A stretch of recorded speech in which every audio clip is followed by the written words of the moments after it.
इस eye catching effect को बनाने के लिए यहाँ हम अपना कैनवा ओपन कर लेंगे और कैनवा में एक न्यू प्रोजेक्ट ओपन कर लेना है।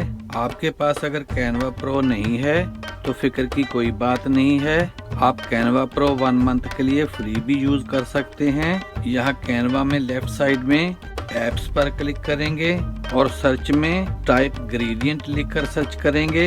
यहाँ से इस ऐप को ओपन कर लेंगे तो इस पेज पर यहाँ इस मेन टेक्स्ट के बॉक्स में जो कुछ लिखा हुआ है इसको यहाँ से डिलीट कर देना है और यहाँ अपना टेक्स्ट टाइप कर लेंगे।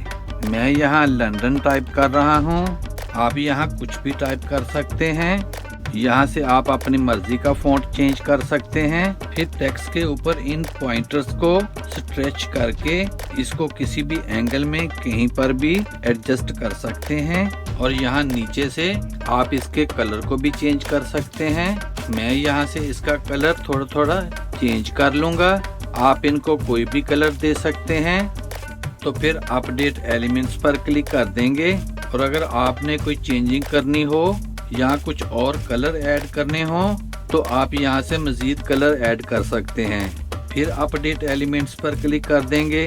अब इस पेज पर टैप करके इसकी एक डुप्लीकेट बना लेंगे और अब सेकंड पेज के टेक्स्ट पर क्लिक करेंगे और यहाँ से हर एक कलर को चेंज करके व्हाइट कलर दे देंगे। इन सब के कलर को चेंज करके व्हाइट कलर सेलेक्ट कर लेना है। जब सबके कलर चेंज हो जाएं तो यहाँ अपडेट एलिमेंट्स पर क्लिक कर देंगे। अब इस पेज की बैकग्राउंड पर टैप करके इसको ब्लैक कलर दे देंगे। अब लेफ्ट साइड में एलिमेंट्स पर क्लिक करना है और यहाँ से शेप सेलेक्ट करेंगे और मैं यहाँ से राउंड वाली शेप को इस फ्रेम में ऐड कर लूँगा। आप कोई भी शेप यहाँ से चूज कर सकते हैं। मैं इसका कलर चेंज करके इसको ब्लैक कलर दे दूंगा और इसको मैं यहाँ पर सेट कर दूंगा। फिर इसकी डुप्लीकेट बनाकर इसको यहाँ पर सेट कर लूँगा।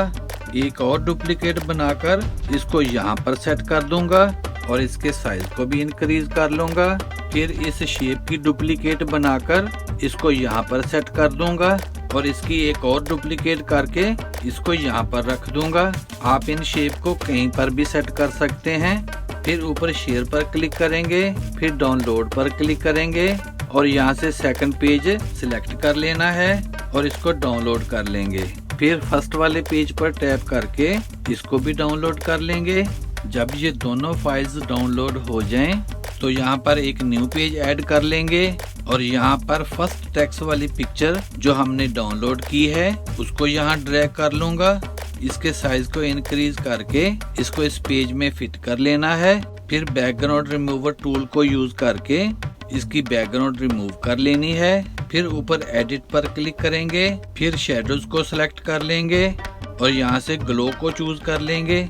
फिर मैं इस पेज में दूसरे टेक्स्ट वाली पिक्चर जो हमने डाउनलोड की थी मैं उसको इस फ्रेम में ड्रैग कर लूँगा। बैकग्राउंड रिमूवर टूल को यूज करके इसकी बैकग्राउंड रिमूव कर दूंगा। फिर एडिट पर क्लिक करेंगे, फिर शेडोज पर क्लिक करेंगे और फिर ग्लो को सिलेक्ट कर लेंगे। अब इसके साइज को इंक्रीज करके इसको इस पेज में फिट कर लेना है तो हमारा आई कैचिंग टेक्स्ट इफेक्ट बन के रेडी हो जाएगा। Here is the final result। तो इसी तरह आप कोई भी नाम ऐसे आउटस्टैंडिंग टेक्स्ट इफेक्ट में कन्वर्ट कर सकते हैं। वीडियो अच्छी लगे तो सब्सक्राइब करें मेरे इस चैनल को और वीडियो को ज़्यादा से ज़्यादा शेयर कर दें। See you in the next video। Goodbye।